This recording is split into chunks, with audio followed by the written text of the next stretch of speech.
Underwriting support for this program is provided by the Eureka Progressive Democratic Club, keeping Eureka moving forward. Give them a call, 268-8035. This program is brought to you thanks to the underwriting support of the law offices of Peter Martin. With almost 2 decades practice in Humboldt County courts, Peter Martin can learn your case, apply the law, and fight for the best result. Give them a call, 268-0445.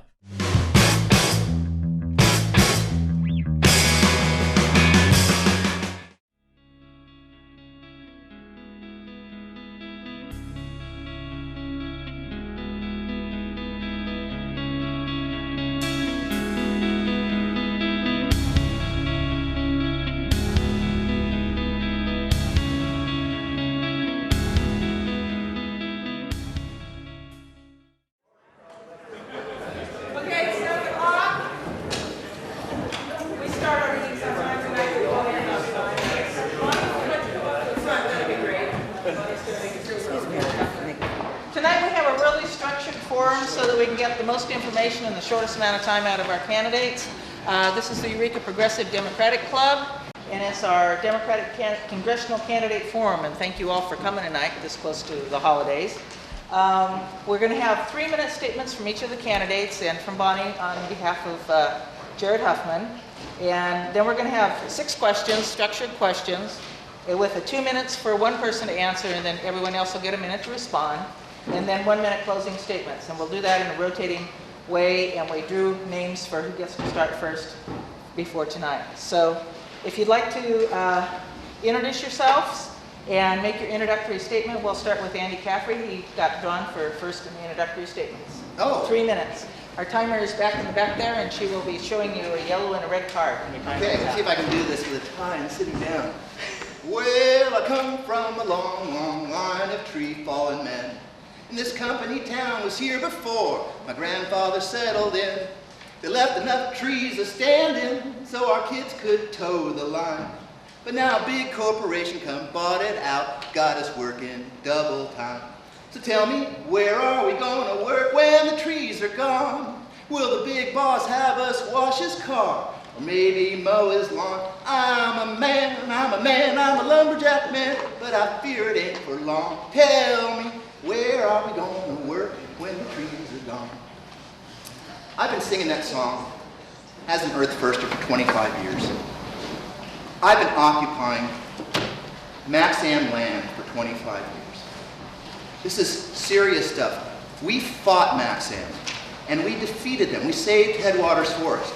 We got millions of dollars to this community with the Headwaters Forest Fund. I'm the only candidate here who's lived and worked in all 6 counties.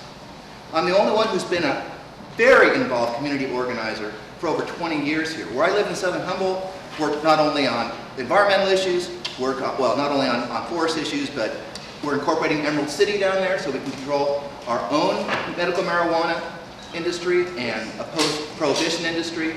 Worked on homelessness. So I work on the climate crisis, and I'll tell you about that in that first question, and I work all the way down to the homeless. I'm a person who's here because we have to fight.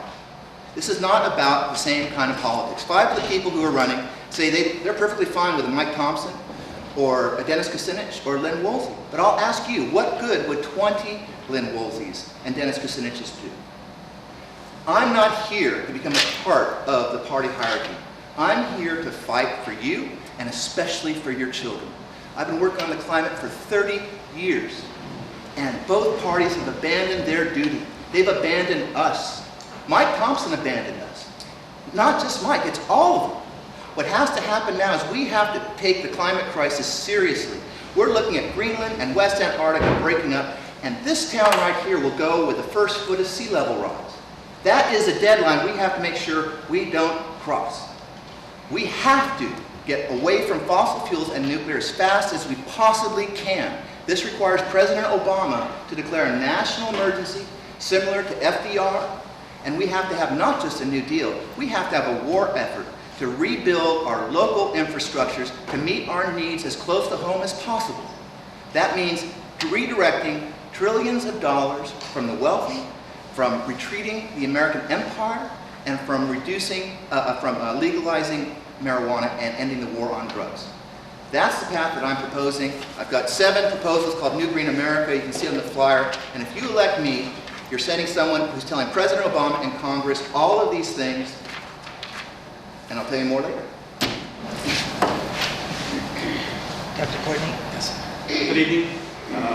It's nice to be in Humboldt. I've got a medical office here as well as in Redway.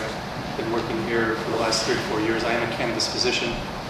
This year, or last 2010, they eradicated 350,000 cannabis plants, an estimated 10%. In this district, there are probably 10 million cannabis plants. In Mendocino, they charge $50 a piece.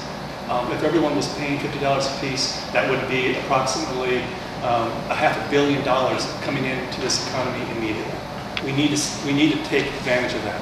How do we do that? The recent decision of the Supreme Court that calls for the U.S. to not be able to take a treaty as a way to circumvent state rights, and that's what they've done.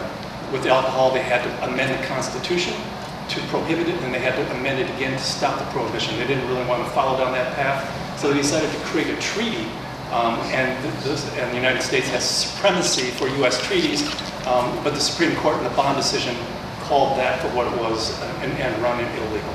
So we really have the protection from the federal government if the state of California will stand up and say, we as a state have a right to this. Another big part of the jobs, and jobs are really the central issue. If we don't have jobs, we don't have much.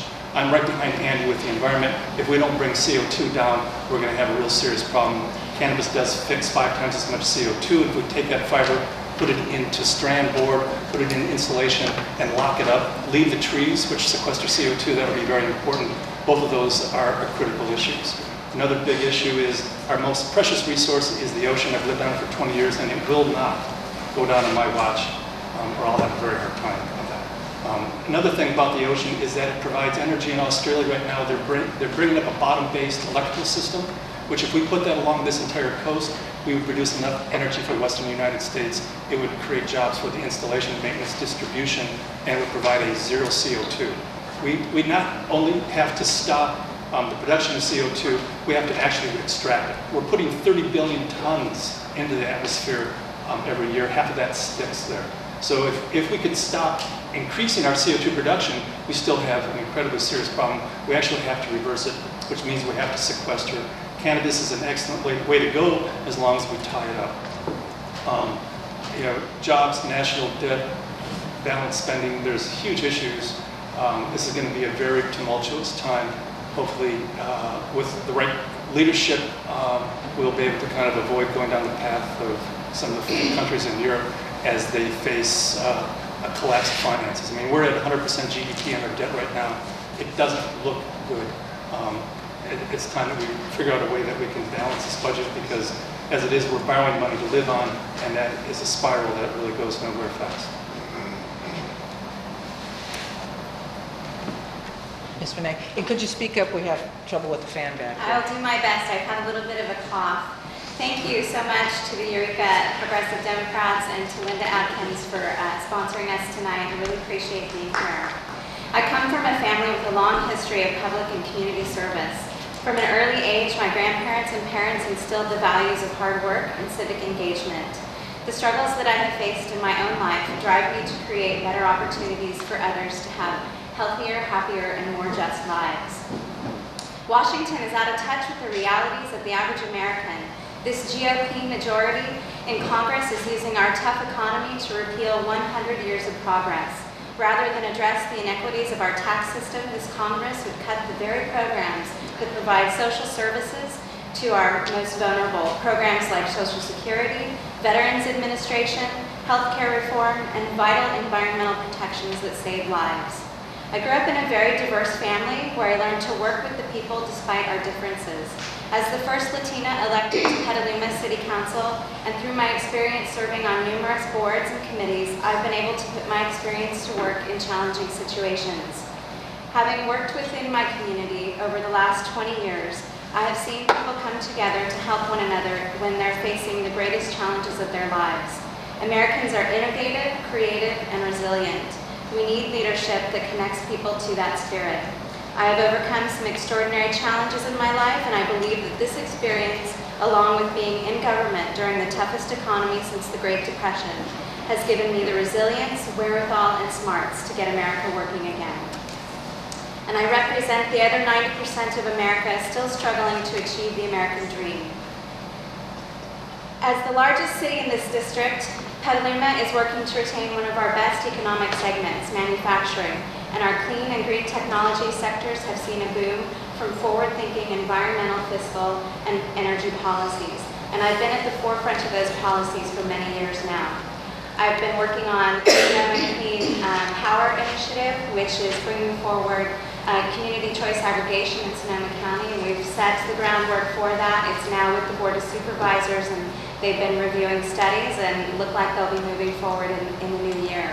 It's very exciting, and it will bring local jobs, and I think this is a trend that the rest of the country needs to experience. I've also been working with Climate Protection Authority and working on reducing our greenhouse gas emissions and improving transit and bike and pedestrian access throughout the county. I also represent all of the districts up here as well on the Golden Gate Bridge District, and working to ensure that the bridge will last another 75 years and that transit will be robust into the next decade at least, and if not beyond. So thank you so much for having me tonight. Susan Adams? Thank you. And first, I want to say that I can't think of a better place to launch my holiday season than to be here with you tonight in beautiful Eureka. I'm Susan Adams, one of the candidates for Congress, and I have been a nurse for 33 years. I'm a women's health nurse practitioner. I'm a professor of nursing. My doctoral work was with women who were dealing with addiction and recovery during pregnancy and motherhood. And for the last 9 years, I have been serving, and now in my third term, on the Marin County Board of Supervisors, taking some very progressive initiatives forward and over the finish line. I'm not just talking about what I want to do, I've actually been doing it, and I've been doing it within the context of local government, having been continually impacted by unfunded mandates from the state and federal government, by programs that we're being asked to do without any resources to do them. And at local government, we have to actually balance a budget, which seems to be unheard of in the state and in Washington. In our county, I've been able to help lead us into a AAA bond rating, low debt service, a healthy reserve. We're restructuring, working smarter, and we're doing it within the context of working with our labor. We're not tossing our labor and our unions to the curb with all of the anger that we're seeing generated now in the country.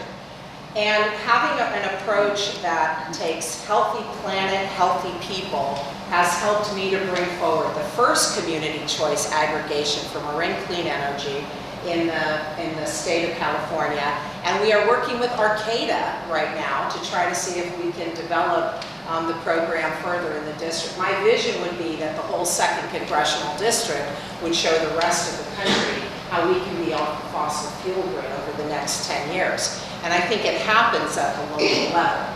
I have also had very deep roots in this community. I'm a fourth generation Mendocino ranching family. I have family here that I'll be spending the holidays with in Carlotta. I was here for Thanksgiving, and while I was here, they allowed me to make some trips outward from their home, putting 1,200 miles on my Prius as I was visiting other parts of this beautiful district. I have made a commitment that if I am elected, I will maintain a residence not only in the southern part of the district, but here in the northern part as well, so that when I'm going back and forth between Washington, D.C., the whole district will be my home. And I already have a good start with my family. So I am not afraid to fight the tough fights. I've gone up against the corporate giants and I win more often than I don't. I have a proven track record. I'm not just talking about it, I'm actually doing it. And I want to bring that with me to Washington if you give me the honor of electing me. Stacey Lawson. Thank you, and welcome to everyone. Thank you for allowing us this forum. It's always such a pleasure to be able to be in discussion and dialogue and answer questions and hear the issues that are on your mind. Thank you to the Progressive Democrats for bringing us together. And my campaign is about progressive values combined with a track record of small business and job creation. And I think it's really, really important that as Democrats, we bring these things together, that we stand for our progressive values, and we are putting forth candidates who can help create the small business that puts people to work.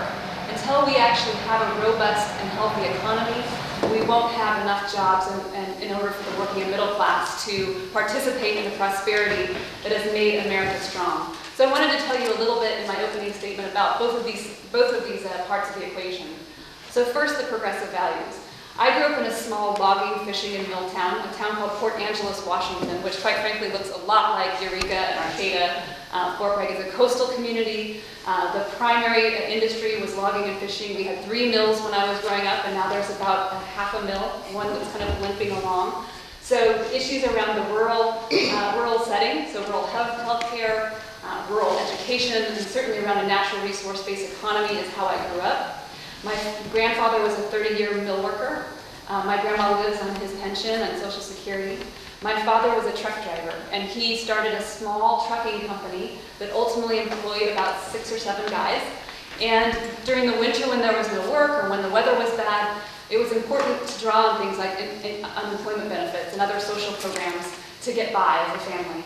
And to me, the values that instilled was you come up as a community, you do it together, you don't leave anyone behind, and we need to be making sure we have a social safety net that protects our working and middle class families, our most vulnerable citizens, our seniors, our veterans, and that is non-negotiable. That is absolutely essential. So for me, that's where my progressive values were spawned, from that upbringing that looks a lot like, I think, the communities that spot our North Coast. The second bit, and where I've spent the last 20 years of my life, has been in economic development and job creation. I co-founded the Center for Entrepreneurship and Technology at UC Berkeley. I've run and built 3 of my own small companies focused in the manufacturing space, and have helped now over 18 entrepreneurs, young people from the university, to start companies and to build livelihoods and be the job creators of the future. And I think it's absolutely essential that we are focused on the economy, getting people back to work. I have ideas for that I'd like to share tonight.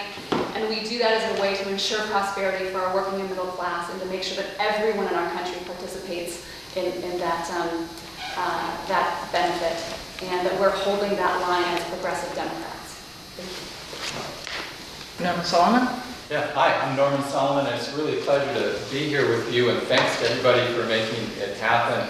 I've been a progressive activist for more than 40 years, and I'm not really all that old, but I am very pleased that we can move forward now and deepen through not only analysis, but most importantly, our action working together, what it means to be progressive and building progressive movements that can win in meaningful ways. I would say in terms of this race and politically that it's so important to have a combination of feet on the ground and eyes on the horizon, our eyes on the prize. It's not enough only to have our feet on the ground if we don't have a sense of profound transformation, social justice and equity and protection of the planet, and ending what Martin Luther King called the madness of militarism. It's not enough to have our vision without a sense of practicality and policy analysis and the building block way of harnessing the strength of social movements in terms of social change and policy. One of my favorite progressive populists, Jim Hightower, who I've had the honor of campaigning with in the spring in his campaign in Sonoma County, he talks about back in Texas, his favorite local, you know, those old hardware stores where they're almost going out of business, but they can come in with the screw and they'll find the right washer. They had a big sign up front that said, "We help you help yourself. We help you do it yourself." And I think that is what we need and want from the federal government. We don't want the intrusion, but without profound public investment, this ain't going to work. The counties, the cities, the states cannot deficit spend. They can't do public investment. We haven't had public investment. We never had a New Deal. I think the big issue in this campaign is that I am a strong advocate for massive federal job programs, massive public investment in education, healthcare, housing, infrastructure, environmental protection. This is not going to work. We're not going to pull the economy out of the ditch and get the kind of job creation that we need in this district and in this region without massive federal help. As I say, trickle-down economics ain't going to work. Trickle-down jobs creation ain't gonna work.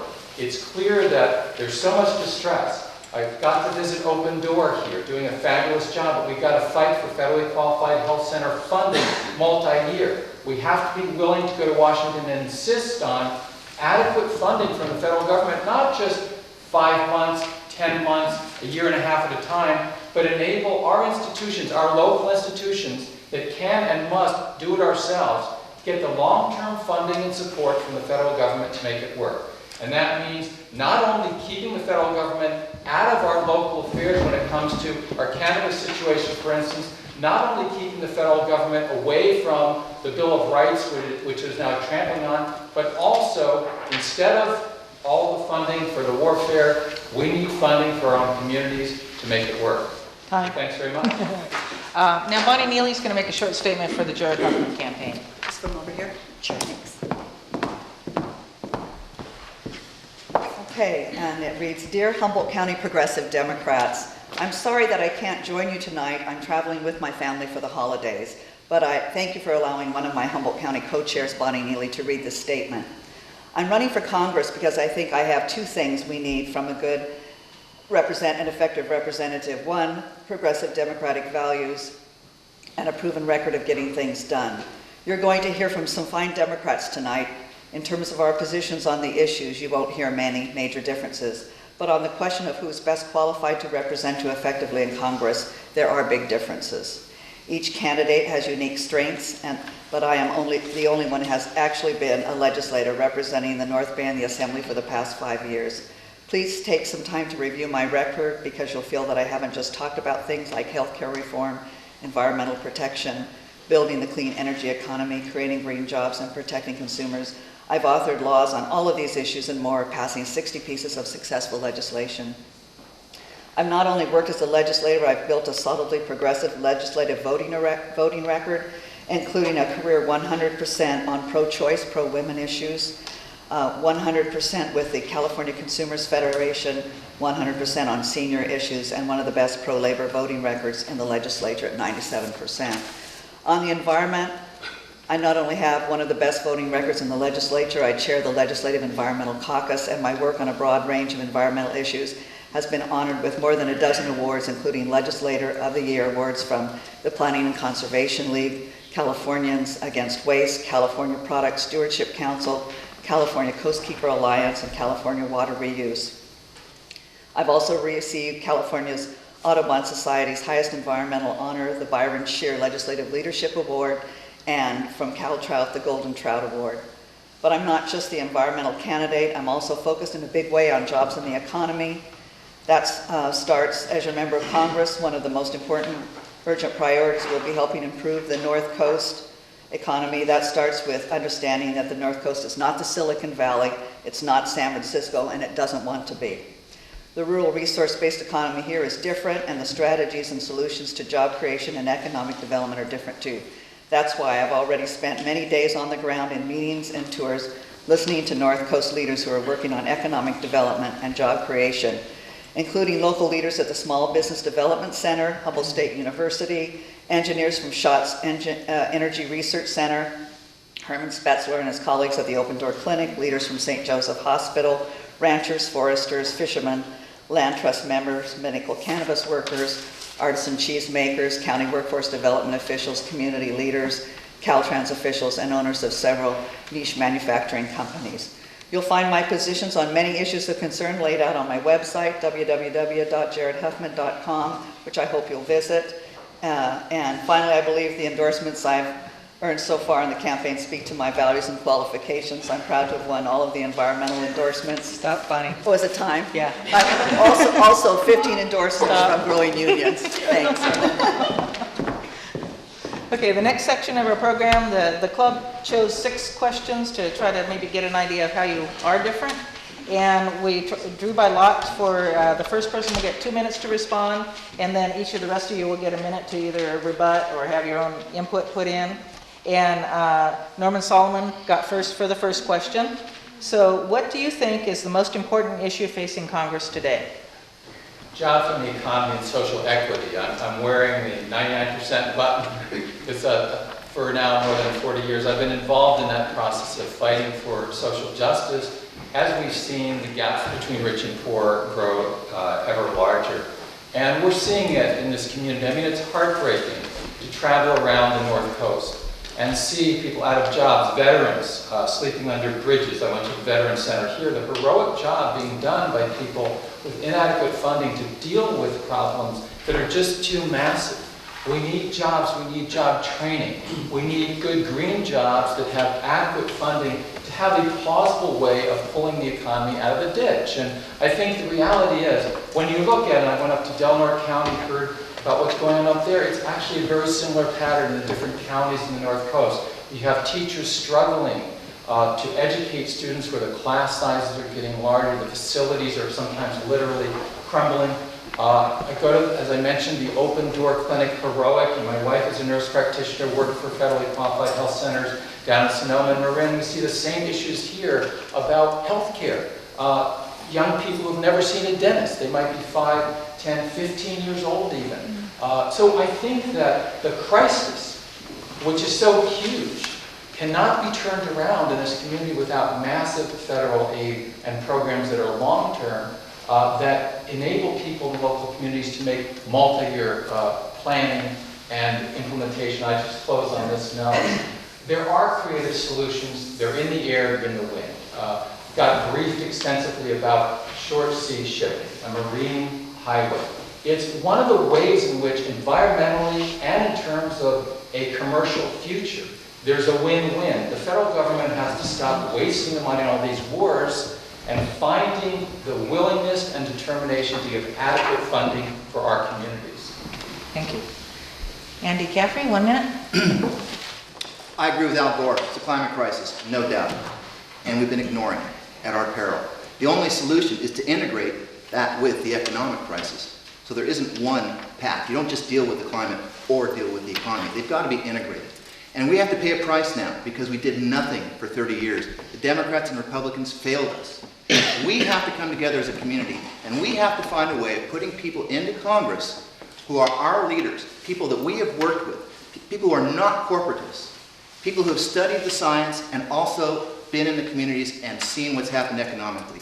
In Marin County, the median income is about $85,000. In the 4 northern counties, it's about $35,000. It's a very different situation. I've saved 3 homeless people's lives, 2 veterans. And I'll tell you, when you do that, you realize that there is too late. I went through the open firestorm because of the climate crisis. It can become too late here. We can lose Eureka because of this. We have to get together and do this. Dr. Courtney?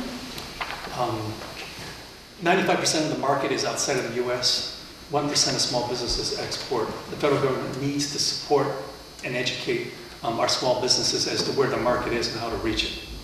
Humboldt is a global brand identity worth probably millions, if not $1 billion. To drop that identity really is a mistake. Cannabis, which my position is a dietary essential, is a message that the rest of the world needs to hear, and people should be coming to Humboldt for an education at the university, for instructions on how to grow. It's an incredible plant that has such potential immediately to help us, and over the long haul fixes 5 times as much CO2. It can help the forest canopies that are coming down. I agree with everything Andy says about CO2. Is the climate is critical. It must go on. But if you're not eating, and you get up to Del Norte, it's probably 25% unemployment. You've got to provide jobs, and that is an important part. Liquidity has to come in. Tiffany Renee? Thank you. Likely I'm going to agree with all of the responses that you're going to hear about this question, but I believe that the most important issue that's facing us in Congress today is that we have a congressional impasse, and that we're not going to be able to get any of these ideas done unless we have people working together. If we're going to meet our district needs, the challenges that Norman has spoke about, being able to move forward with reclassification of cannabis, all of those kinds of important groundbreaking issues, we've got to be able to get along and work together. On City Council, I've been able to work with people despite our differences, and You know, sometimes it's small steps, but it's steps. And right now, we're not even taking steps in Congress. It's what's keeping us back from being able to accomplish the greater things. And so my first goal is to be able to build a rapport, build some respect, and be able to work with people on common values without compromising my own progressive values. Thank you. Susan Adams? Thank you. I agree with what Tiffany said. Congress is out of touch with the 99% of the people that are going bankrupt. Number one reason for bankruptcy in this country is because of a medical problem. People are out of work for over a year. We keep having to extend unemployment, and they're not solving the problem. We just saw what happened with the 160 million people that would be affected by the payroll tax. All they had to do was say, let's extend this a little bit longer so that we can figure it out. And they're trying to attach, the Republicans are trying to attach this pipeline to a rider that would protect the middle class. And we had the Reagan cuts, which were bad enough, but then we had the Bush cuts, which added to it on top of a war that we launched into. So our economy is in big trouble right now, and we have a Congress that's not able to talk to each other. One of the skills I bring as a nurse and as a local government person is I have been able to bring opposing viewpoints together to solve those difficult problems. Stacey Lawson? So I think the number one issue facing our country is the widening gap in wealth and income. That the disparity we see today is higher than it's been since the 1920s. In fact, 1928, which was the year before the Great Crash and then a prolonged depression. And after that time, we actually set up a set of principles and policy regimes in our country that helped for 50 years for everyone to participate in prosperity and for the poor and the middle class to get better and better off vis-a-vis the wealthy. And for the last 30 years, we've dismantled that regime.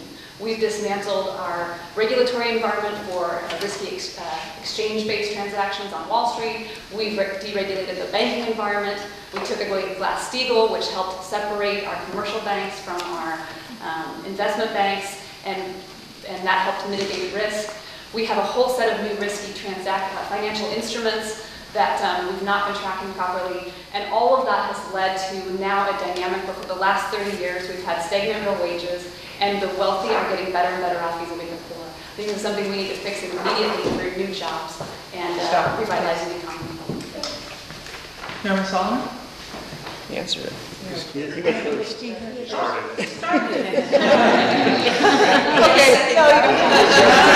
About 5 seconds, he was going to go on that. okay, we're going to have Andy Caffrey answer first for the next question.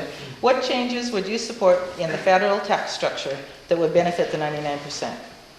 Well, first, I think we should go back to Eisenhower's top tax bracket of 90% for the wealthiest people. I see that as we go through this big transformation, we're going to have to provide an expanded social safety net. Everyone's got to feel safe to go through this kind of a major change. People have got to start to feel like a team. It's one of the things that bothers me about the bigotry against homeless people, that somehow in our community we decide that a certain group is other. We have to be all. This is a campaign about we. We have to invent a way of getting non-corporatists without a corporate agenda into office. We have to figure out a way to reach as many people with the internet and our grassroots community organizing as the millionaire candidates reach with their TV ads. That's something that we can do. It's a new world for that. And so in addition to the top tax income bracket being increased, it would essentially mean that people below $20,000 or $30,000 wouldn't have an income tax. We have to give free medical care to everybody. We have to have the best schools in America. People are not going to be able to make the money they made after this period. You know, we've been using 70% of the planet to sustain our lifestyle. It can't go on anymore. We have to figure out a new way. So we're going to have to start to think more in terms of the commons and in terms of meeting our desires together. You know, if you don't have a museum, if you don't have a bunch of things in your house, you can go to a museum. If you don't have a lot of books, you can go to a library. You know, think about a college campus. College campus, you pay a few $1,000s and you got your gym, you got your health care and everything else. That's the way we've got to start thinking about this. And as I said, ending the war on drugs, retreating the American empire from the 150 countries where we have bases. I think we could be safe with bases in 70, 75 countries. Dr. Courtney? Yes. flat tax is an approach that really deserves a lot of close scrutiny. If it's not just on income, I mean, not on wages, but on income, if all money stream is taxed, it could deal with the fact that we spend $1 trillion trying to play this tax game. We could almost balance the budget if it was just a simple issue if everyone contributes according to what they can. If you include the unearned income and all the various shelters, I mean, a lot of the negative reviews has to do with if you just apply it to wages. But if you move it to all money stream, suddenly, if you're making $1 million, you're paying an enormous amount of money. And I agree, we could start it at $20,000, but at that point, it begins and it's a constant amount of money. And we eliminate all of these loopholes. I mean, so much money is spent on trying to avoid tax. IRS spends so much money trying to catch those trying to avoid tax. This is money that we need to structure our society to keep our schools and libraries open. Tiffany Renee? Thank you. Certainly, we've got to do the increase on the top 1% and tax them the way that they should be taxed. Additionally, I believe that we need to address the internet sales tax issue. This is something that will allow states and local municipalities to be able to receive the sales tax on goods that are being purchased within their regions and then within their communities. It's not necessarily a flat tax as other candidates for the presidency have suggested, but just allowing states and local municipalities to collect tax on internet sales that already exist within the states and communities. This is tax that needs to go back into the community that's not being charged and needs to happen. Additionally, we need to increase the Social Security cap to $250,000 or remove it altogether. This will help to sustain Social Security and for those paying in at the higher rate, certainly important. And as well, reducing or increasing tax credits for education. Susan Adams? Yes, when Warren Buffett says that he's not getting taxed enough, I think we should help him. And he has, a number of his colleagues that are also saying the same thing. There is a sense among some of the wealthiest that we need to reconfigure the tax structure. And I think we need to take a very close look that the wealthiest are paying their fair share. But I also think that there are a number of loopholes that allow people to escape being able to pay taxes. And there's a lot of subsidies going into, for example, the oil industry. The oil industry made the highest amount of profits they've ever made in our deepest recession. They don't need us to be paying them tax subsidies. We need to protect the safety net, and that includes our Social Security and Medicare. Without the safety net, we have the continuing widening of the wealthiest and the poorest in our communities. And again, if the number one reason for bankruptcy in this country is because of a medical problem, we need to really take a look at a healthcare system that works for all. Stacey Lawson?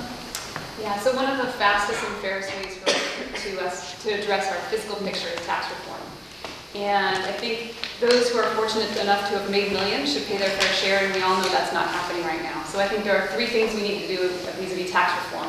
The first is individual tax reform. We need to let the Bush tax cuts expire, especially for those that are making over $250,000 a year. We need to limit tax deductions for the wealthy to 28%, and that likely means restructuring capital gains levels, so there's more levels at the top. As well as implementing the Buffett rule. So those making millions of dollars are not paying less than their executive administrators, for instance. The second is in the area of corporate tax. I think we can keep corporate tax levels where they are, but we definitely need to eliminate unfair subsidies and loopholes, which equal about $128 billion with a B every year. And that in particular, we should focus on the oil and gas companies where we're providing subsidies to stay addicted to fossil fuels as opposed to moving to our alternative and renewable sources. And finally, a transaction tax on securities. Norman Solomon? Yeah, clearly the tax burden has shifted away from corporations and the wealthy onto the rest of us for decades. It has to be reversed. We need to end the regressive taxation measures such as the Bush tax cuts for the wealthy. And we need progressive taxation. Let me give you one specific example. I am very familiar with working with John Conyers as co-chair of the Healthcare Not Worker campaign. He has a bill in that will assure full employment through the federal government activities and provide for a 1/4% transaction tax on Wall Street, which would net a minimum of $150 billion a year. That's the kind of tax reform we need, and we have to be willing to fight for it. Okay. The next question will be Dr. Courtney gets to start. What is the first thing you would do in Congress to help the economy of the North Coast improve? I hate to kind of sound repetitive, but if we could clarify whether or not the federal government has a right to determine what we eat and what medicines we take, and we take that case to federal court and we get clearance as a state to use cannabis, and then we go down the path of Mendocino, Sheriff Tom Allman charging $50 a plant, it would be such an infusion of cash into this district that it would be really hard to imagine. So I think that's low-hanging fruit. There's not a lot to do other than just say, this has been erroneous, call it that, and let's start taxing. I mean, it's a simple tax. It's not a full-on tax, but at $50 a plant, it would really assist us a lot. I think we need help with small businesses. The idea that we help them learn how to export. 95% of the market is outside of the United States. They need to figure out how to take access to that in order for us to grow into the next decade. We need liquidity. We don't need giant concrete highways going to nowhere. You look at the people building them, they got brand new, their fleet's brand new trucks. There's not one used truck out there. Where's all this money going? And then you're driving somewhere, but where's your job you're going to? If that money was put into developing small businesses, suddenly we'd have the ability to have an income in the second year, and there would be jobs, going forward rather than a single job that results in, in a beautiful piece of concrete. And the same issue, the ocean is an enormous source of excellent energy. They're taking advantage of it in Australia. We can just get on their coattails and produce an incredible amount of energy if the people of the United States will make an amendment to the Constitution to protect us from the oil industry. Because the last thing the oil and the coal industry wants is a bunch of free, cheap energy. That's what we need. The question is, Congress is, because of the structure of Congress, because you're forced to raise $500,000 a year to campaign, you get pushed into the pockets of special interests. We know that the special interests run Congress. What do we do about it? Change. Tiffany Renee? Thank you. I believe that we must start with reclassifying cannabis. We've got to have it at least at a Schedule 2, and that way the state can move forward on passing clarifying language to allow for unlimited movement of cannabis for medical use, and allowing cities and counties to regulate it and move it more freely as well.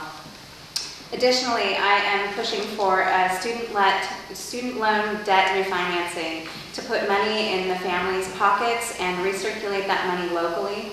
And this can also encourage further higher education as student loan debt is being reduced, and it can encourage the higher education institutions to expand class offerings and make college more widely available to students.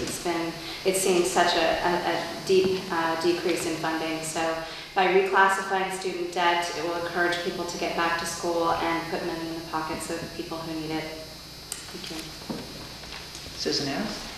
Well, any congressional leader worth his or her salt doesn't tell you what we're going to do for you in the North Coast. We work with you to find out where your targeted industries are, what kinds of resources you need, and then we work to bring those resources home. And the whole Marine Highway, Stephen Pepper gave me the tutorial that I'm sure many of you have also heard about the opportunities available to transport the goods that you have here and to also transport them out and in. I have been no stranger to the development of FQHC facilities, and the open door clinics actually is one of the best, I think, in the whole state. They're using telecommunications to be able to do diagnosis and treatment. They are, and so what does that mean? Maybe we need to have some better investment in broadband so that we can get the infrastructure in place so that we continue growing in that area. So the economy will generate organically from community, and a congressional leader will help you do that. Stacey Lawson? So this is one that's very hard to answer in a minute, because I think what we need is a comprehensive jobs plan, and that has many different aspects to it. I think that includes infrastructure investment, that includes investing in small business, which creates 65+% of the jobs in our country, it means investing in new sectors of the economy that could be the future job creators. But I'll focus in on one that I think is really relevant to the North Coast, and that is in the area of infrastructure. So I'm a big believer in New Deal type policies that help put people back to work right away. It's also demand stimulus. It puts money in people's pockets. It gets our economy going again. And our roads and bridges and ports and airports are crumbling. We're abysmally rated as a developed country in terms of our infrastructure. But in terms of the North Coast, I think there's one area that is really interesting, or a couple. One is around forest restoration. That this is an infrastructure investment that actually pays multiple dividends, that there's data that shows that restoration jobs create 2 times as many downstream jobs.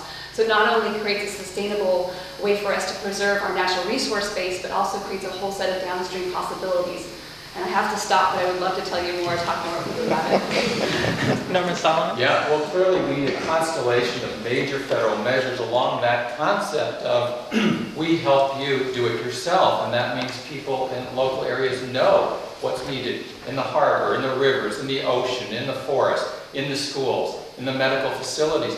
But adequate funding, and that isn't just a platitude, it means you have to be willing to fight very powerful special interests and have really a record that shows that you mean business, that that's what your life has been about. And I opposed the Wall Street Bank bailout. I'm the only candidate who did that. I did it publicly, I did it with articles. I said it will not give liquidity for the small businesses, but the sky was falling. The corporations wanted the $1 trillion sort of bailouts for the banks, and they got it. So we've got to take the money away from Wall Street and give it to Main Street.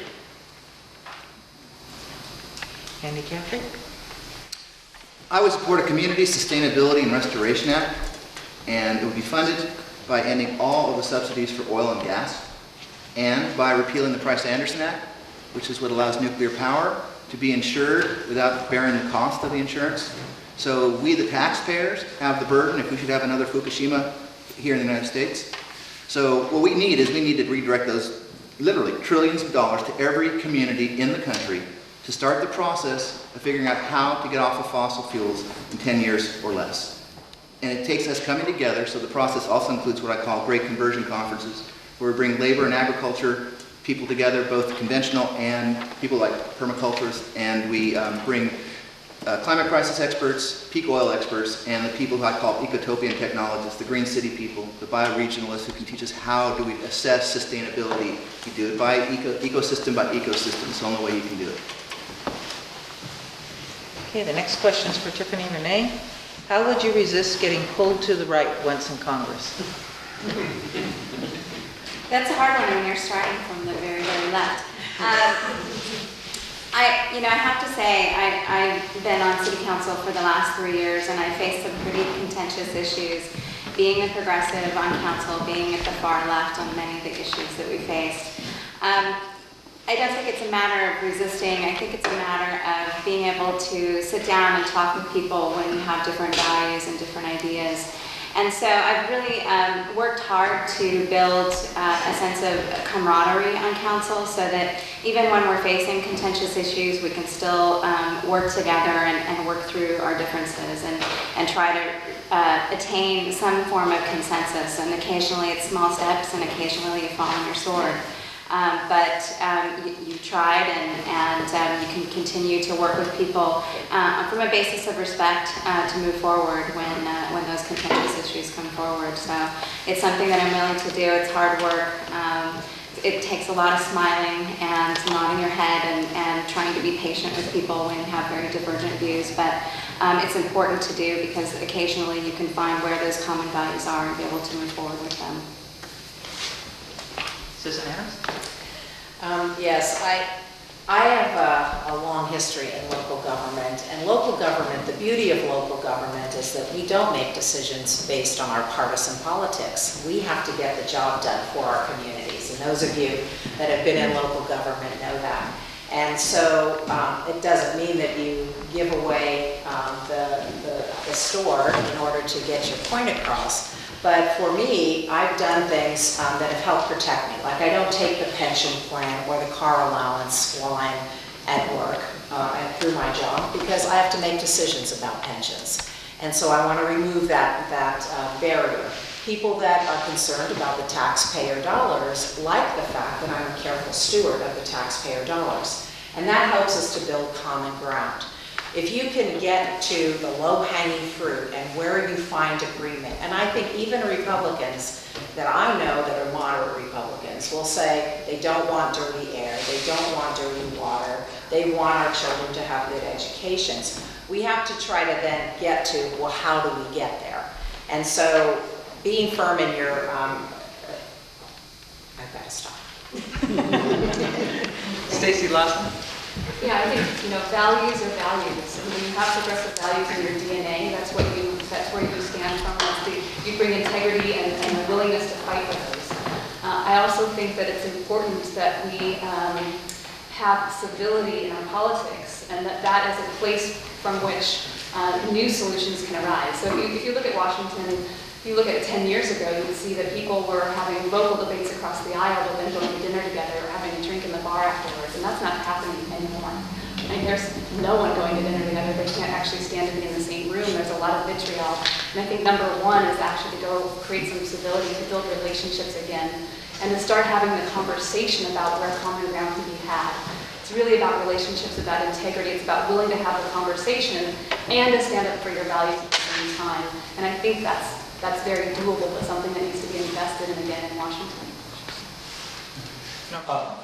The question about a poll to the right, and that poll is fueled by the funding that elected officials and politicians rely on.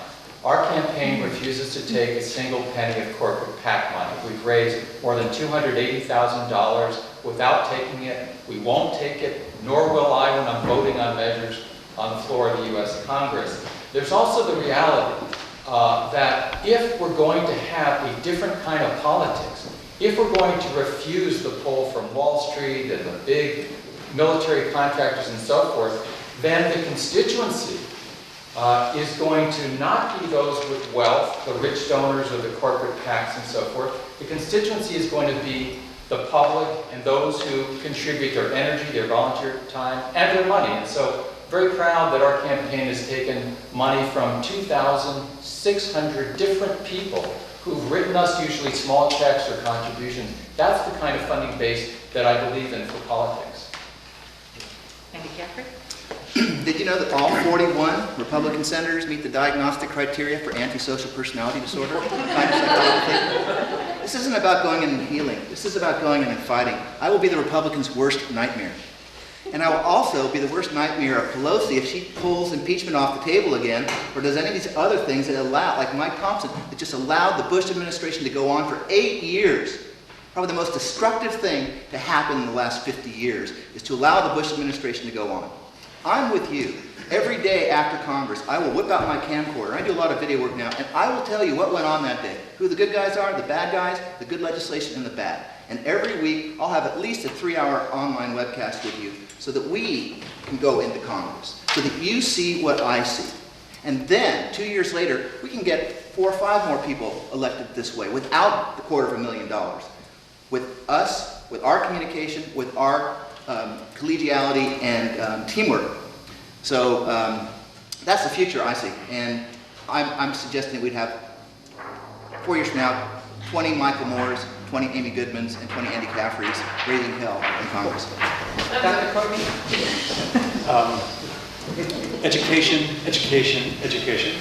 The Koch brothers hired the best person to prove that climate change wasn't a problem.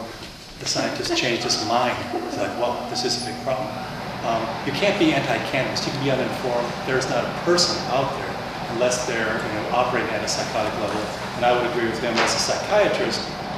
It's a skill that in Washington would be very helpful because you can, if it's an oppositional personality, if it's a histrionic personality, if it is a sociopath, if it's a psychopath, being able to kind of decide who you want to focus with. There's got to be communication and education because, in fact, right now they're running Congress. Nothing is getting through because of the structure of the system. And if Gingrich has anything to do with it, this precipice politics would just get worse. So we have to rely upon education, reaching out, and attempting to kind of ask the questions and give the answers and see if we can find some common ground. Next question's for Susan Adams. What do you see as the most important environmental issue on the North Coast? Well, I think the most important environmental issue for our country and the world is what's happening with climate change. And we're seeing changes in our water and our salinity. We're seeing shifts in the way the birds are migrating. We're seeing changes in how our forests are responding to the weather. Different kinds of infestations of bugs that are killing some of our different plant life. The use of fossil fuel that is triggering more rapidly, enhancing our greenhouse gases. And as a locally elected person, I've been able to fight against some of those tough battles. I was the swing vote in Marin County for our clean energy. My swing vote launched the proposition for the Monopoly Protection Act for PG&E that fortunately the people of California said no to. PG&E is trying very hard to not allow other communities to be able to invest in public energy, public utilities, and community choice. But in our first 6 months, the Clean Energy Authority was able to pay back the $2 million loan with interest, and our unemployment rate has gone from 10.5% to 7.2%. Now maybe it's coincidental, but there are a lot of green, clean jobs that are coming on board. There's a new project that we've been working on for the last 3 years called the Marin Carbon Project that's looking at carbon sequestration by allowing people that need to offset their carbon from AB 32 into developing a composting program that helps our agriculturalists develop a more diversified, highly nutritious grass that feeds their animals and retains water more efficiently. This is how we work well with the planet, and we can be examples to the rest of the country. There are a lot of resources up here. This part of the community, this part of the district, is already doing some incredible innovative work in this area, and we need to continue to build on that. Stacey Lawson? I agree that climate change is our big global issue. I think here in the North Coast specifically, though, what I hear from many of you is that one of the most concerning environmental issues is water.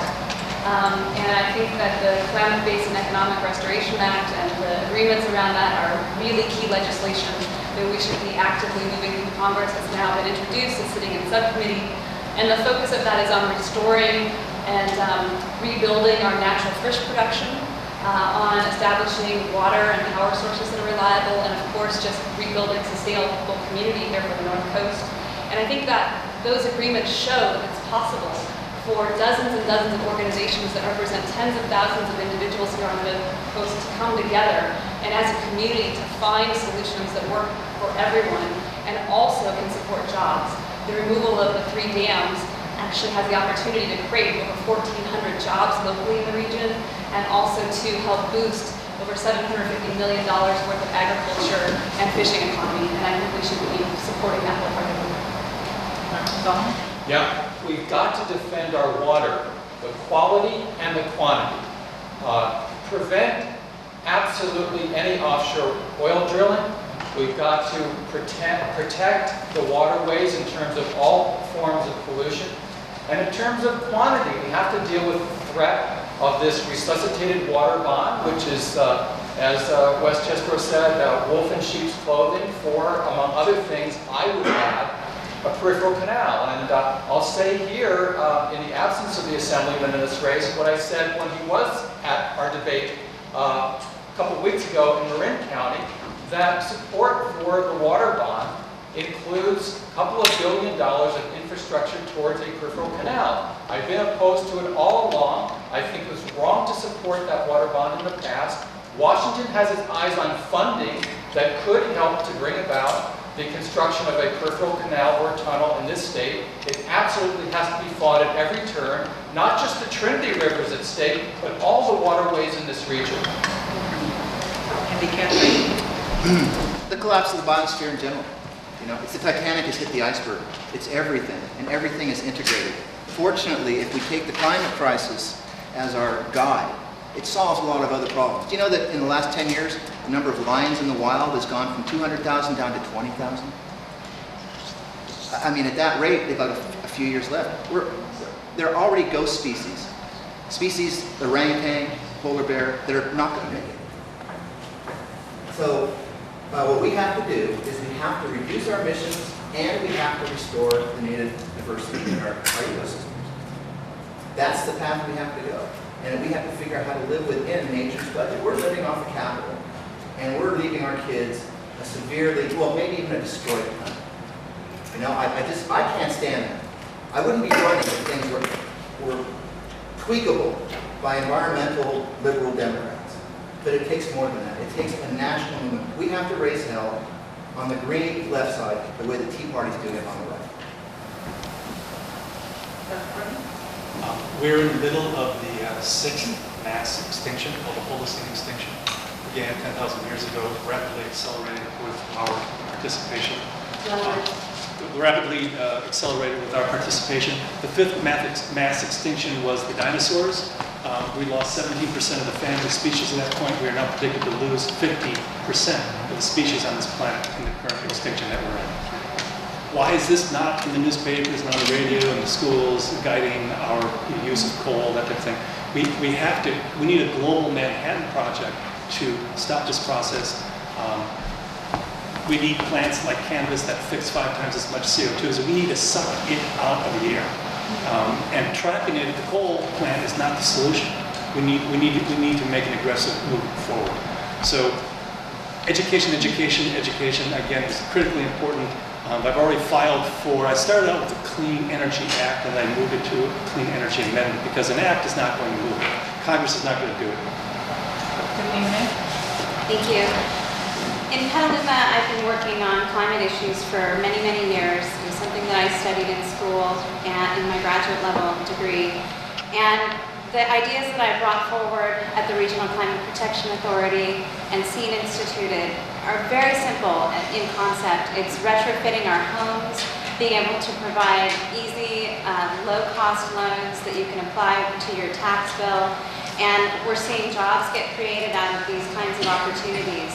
In Petaluma, within our city limits, we've got a urban growth boundary, and we focus on food security issues, both within the community and in the rural area around us.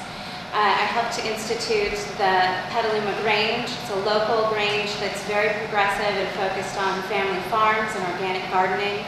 And these are the kinds of concepts that can be taken to a greater level to deal with climate change issues. Additionally, I think the North Coast is going to face the tsunami debris, and it's something that has to get addressed very, very soon. It's coming, and I'm very concerned about it. Okay, the next question will start with Stacey Lawson. How do you plan to keep yourself involved in the issues that affect Humboldt County, but not the urban parts of your district? Well, you can take the girl out of the rural logging in Milltown, but you can't take the logging in Milltown out of the girl. This is something that's in my DNA. It's, these issues of rural economy, natural resource-based economy, rural healthcare, rural education, they're things that I grew up with and I feel very, very deeply about, and I'm actually completely thrilled to be the next congresswoman for this district and the way it's shaped up with the new redistricting. I really couldn't be happier. To be able to serve a community like yours and like those up and down the North Coast, I think is just thrilling. And I would say that to me, those core issues are ones that are very much central to this problem of preserving prosperity for the working and middle class, which I see as our biggest issue nationally. So in all ways, making sure that working and middle class families have jobs and are put back to work and can participate in that prosperity is part of the #1 initiative for a congressperson in this role moving into Washington. As it relates to that, since I'll have a little bit longer on this question, I'd like to just speak to a little bit more about the comprehensive jobs plan. I mentioned a little bit about infrastructure, which I think is one of the most immediate ways to get people working again and to put people in jobs now. The second thing I think we need to be doing is actually focusing on small business. That 65+% of the jobs come from small business. We need to have an initiative of creating 1 million new small businesses, over 5 million new jobs in the next 10 years. And we need to be doing that with smart government investment. So take TARP payments, speed them up, but don't give them to banks, use them to actually invest in small business. Make the banks that have taken bailout money, put it to work in small businesses that need access to capital. Right now the banks have money, they're not lending it. And from a policy perspective, we can fix that. We can actually give small business access to federal purchase dollars, which we don't now, and make sure we're continuing things like the payroll tax credits to make sure folks are hiring net new workers and that folks have a little bit extra money in their pocket to stimulate the economy again. And then finally, I think we need to be investing in new sectors, but I can't talk about that yet either. Yeah, for more than a dozen years, my wife Shelley Higgins and I lived about a mile from the edge of Tamales Bay. I know what rural living is like. I know what it's like to live 45 minutes plus from even the smallest emergency room or x-ray machine. Plausibly, we're not going to get liquidity, and that includes certainly in small town areas, unless we're willing to fight the big banks and have a record to do that, including when the leader of our own party is too cozy with those banks. So it's about independence, being independent progressive Democrat, that I think is essential. Rural poverty is widespread, and it's very widespread in this region. And we have to be willing to fight the powers that be with specific programs. And that means public investment. Let me give you just one example. It's sort of a truism that we need broadband for rural areas. But if you tell people in a rural community that they can get broadband and it's going to cost them $800 or $1,000 a year, and they're already up against the wall, it's preposterous. We don't need federal government money to subsidize the likes of Comcast. We need a true public works program on the scale of the New Deal. Andy Caffrey? I live in a town of 2,000 people. I live in Garberville. I've been living there for 13 years straight, the same place, have the same neighbors. But the thing is, we aren't empowered.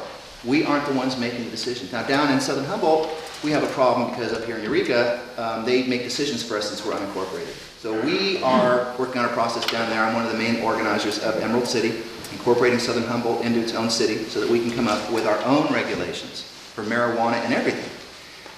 Grassroots democracy is what it's about. It's about activating us to become the politicians and not thinking that politicians are another group of people. Sustainability begins in the rural areas. That's where it all begins. You can't determine it starting in the cities. So this is where it all begins. This is where we have to figure out how we can produce our food, produce our clothing, produce our shelter in a way that doesn't deplete the planet permanently. Dr. Courtney? I've worked in this area for 5-6 years, and some of the most stunning advances in the area of cannabinoid science and the endogenous cannabinoid system have come from efforts in this area. We need to capitalize those. We found there's plants coming out of Garberville that are 12% CBD. The federal government has a patent on that molecule. If we're infringing on their patent rights, that's the issue. It's not whether or not we have access to it. I'm deeply embedded with this community. Someone in Arcata has been providing raw juice to very sick people, first in the world, to take advantage of some of this. And one fellow grew up some plants that I brought back from Barcelona at 22% CBD. They're the world's highest plants. And this is the molecule that we now know is useful for cancer, diabetes, and autoimmune disorders, regulates each cell of the body. So I think this place should be the epicenter. The world currently looks at it as that all over Europe. I've lectured in Israel, and we'll talk more about that later. Tiffany Renee?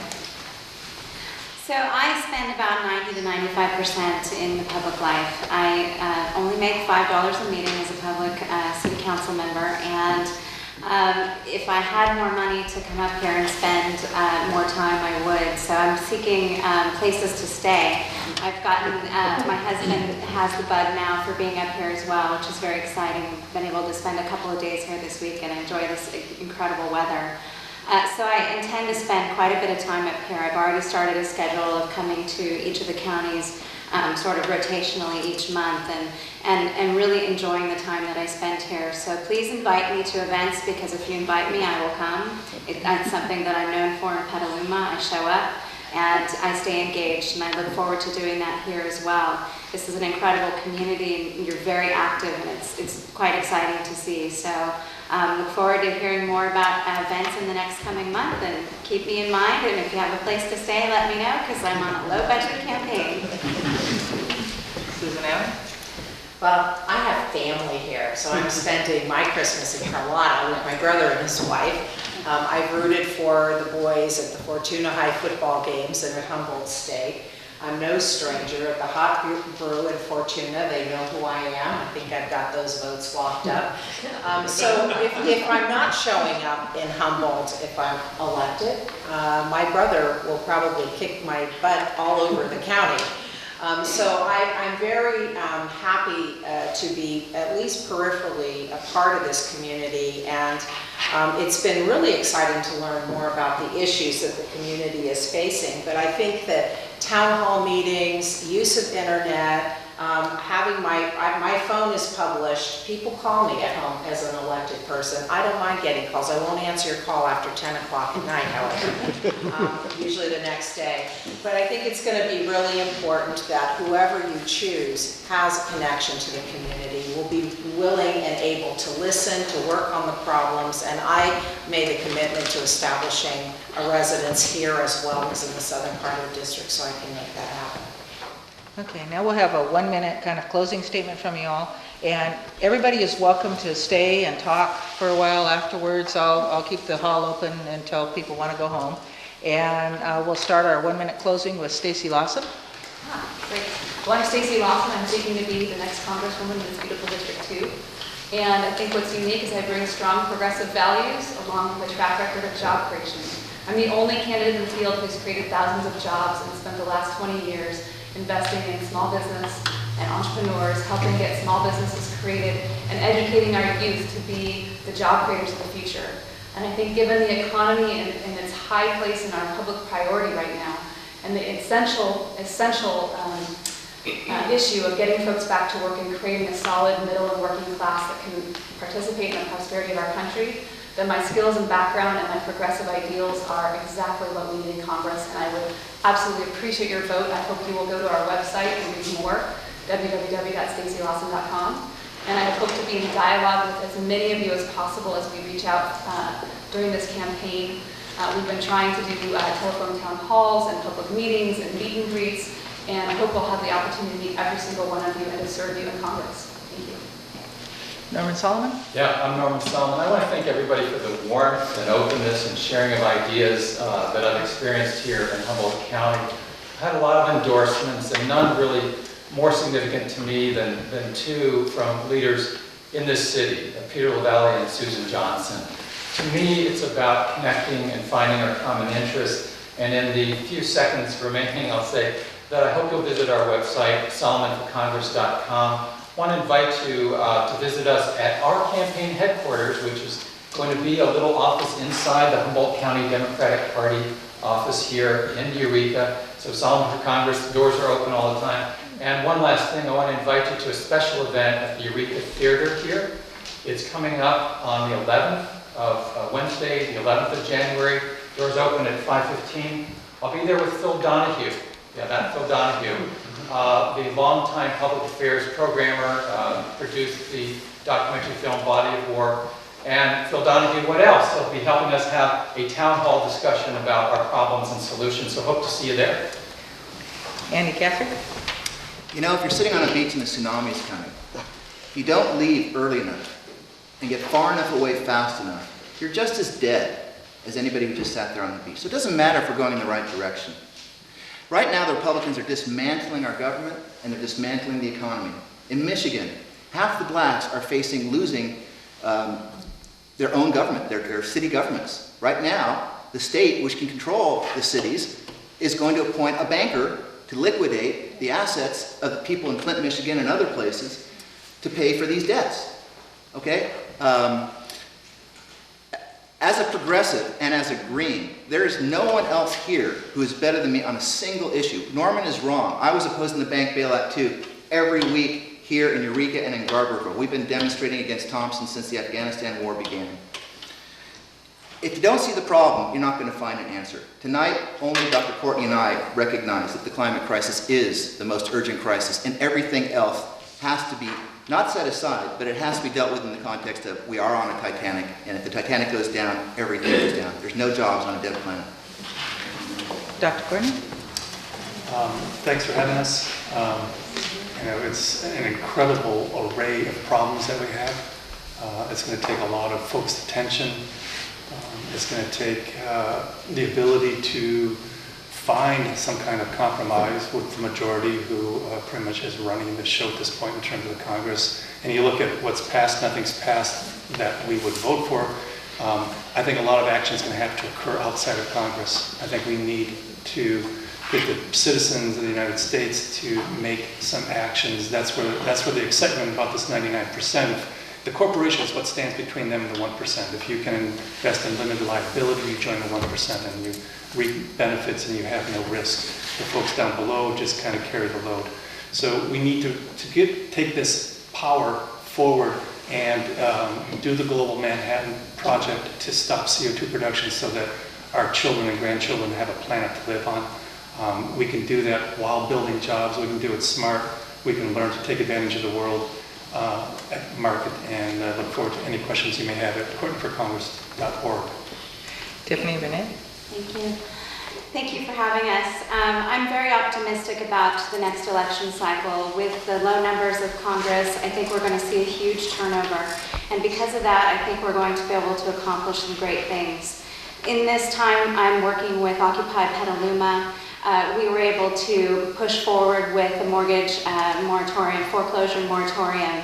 It was something that wasn't going to happen before Thanksgiving, and we've been able to make it happen with petitions and getting our Congresswoman Lynn Woolsey involved and many other folks to push for this. This is one small thing that we've done, and then we're working on getting Attorney General Kamala Harris to push forward with a lawsuit, and I've gotten our city council to sign on to request that she insist that cities and counties also receive damages, including homeowners, against the big banks and not settle for some of these payouts that are happening. I am going to continue to fight for our cities and communities, and if you would help me get there, Tiffany Renee for Congress.com, I greatly appreciate it. Thank you. Susan Adams. Thank you again. I think what you'll notice is that we all share some very progressive values here. And probably when it comes right down to the voting, we would probably be voting in very similar ways. The question will be, what kind of lens do we bring to the discussion? What kind of experiences do we bring? And as a nurse, a professor of nursing, a women's health nurse practitioner, as a local government person for the last 9 years, I've had the in-the-trenches experiences with people in community, many times when people are not at their best. And the 33 years as a nurse has helped me to learn how to deal with that. I've helped bring babies into the world, and I've been at bedsides when people have been leaving the world. I've changed bedpans. So I have real lived experience that's organic in nature, and my commitment to community and having community be what drives the policy is what my commitment would be to you. And having deep roots in this northern county, I think I'm the candidate for the job. I want to thank all the candidates for coming tonight. We really appreciate you making the trip up here and everyone who came to listen to them. And I'll invite you to come over and have a little hot cider and a little talk. And thank you very much.